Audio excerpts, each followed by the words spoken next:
Well, hello there. My name's Mike Drummond, and I'm here to tell you more about our Foundations workshop.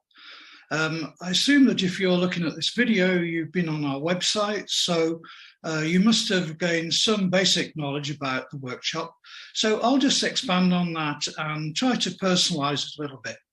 So first thing is about our centre. We've been in existence for nearly 40 years, and we're one of the largest research centres in Europe for health economics. And we've been running these courses for about 25 years. And we ran our first online course very successfully, which has helped us plan this year's course. So the Foundations workshop is for people who need to gain an appreciation of economic evaluation. That is to understand what these studies are for, how they're conducted, not necessarily to the level to be able to conduct a study yourself. So who might that be? Well, you may work for a health sciences company, such as a pharma company, and be responsible for commissioning these studies on your products. You may be working for a decision-making organization or health technology agency somewhere in the world, and will need to understand these studies in case they're submitted to your agency by manufacturers. You may be a researcher, a clinical researcher, for example, who's conducting a study that has an economic component.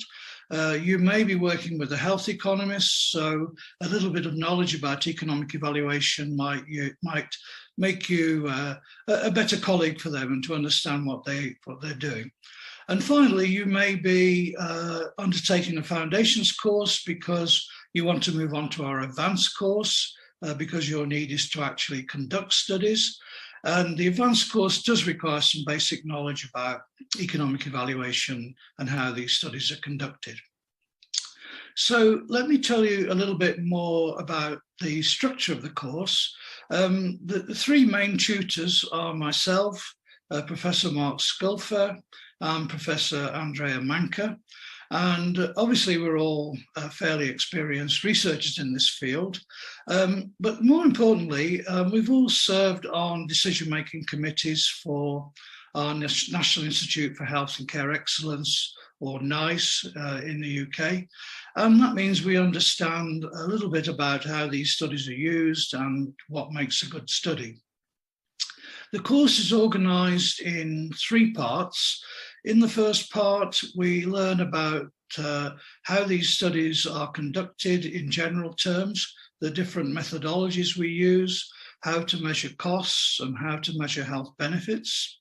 Then in the second part of the course, we discuss the various ways in which these studies can be conducted, either by decision analytic modelling, where you synthesize data from a number of sources, including randomized controlled trials, or alternatively, conducting an economic study in parallel with a clinical study. And then finally, in the third part, we discuss how these studies are used in decision-making and some of the particular processes that surround the use of these studies. So I want to say a little bit more about the actual online course. We pre-record all the lectures. The reasons for that are, first of all, it guarantees that you'll have access to the lecture and are not dependent on any internet issues, for example.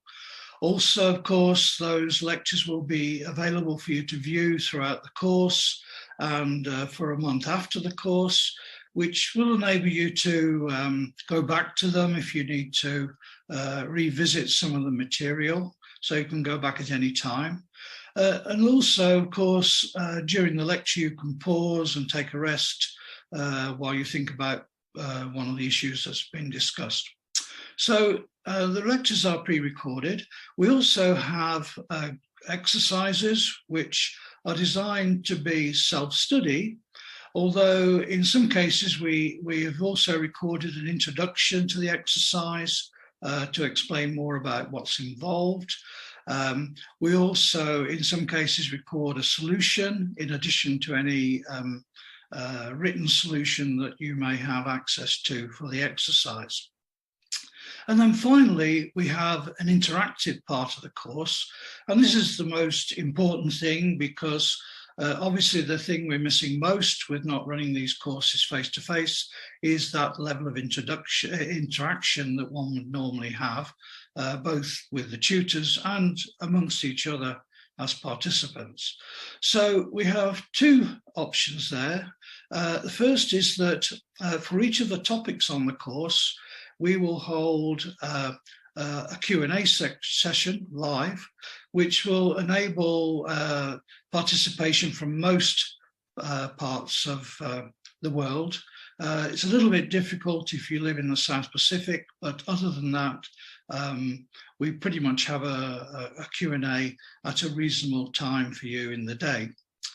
The other thing that we have is an online forum which operates throughout the whole course, and you can post questions on the forum, either about the content of the lectures or the exercises, and these questions will be answered by tutors. You can also communicate with other participants on the course, and indeed you may be able to answer each other's questions, particularly if it relates to a topic that pertains to a particular country where you come from. So I hope that explains a little bit more about our centre and these courses. Take another look at the material on the website, and if you decide to sign up, I'll be talking to you again in October. Bye for now.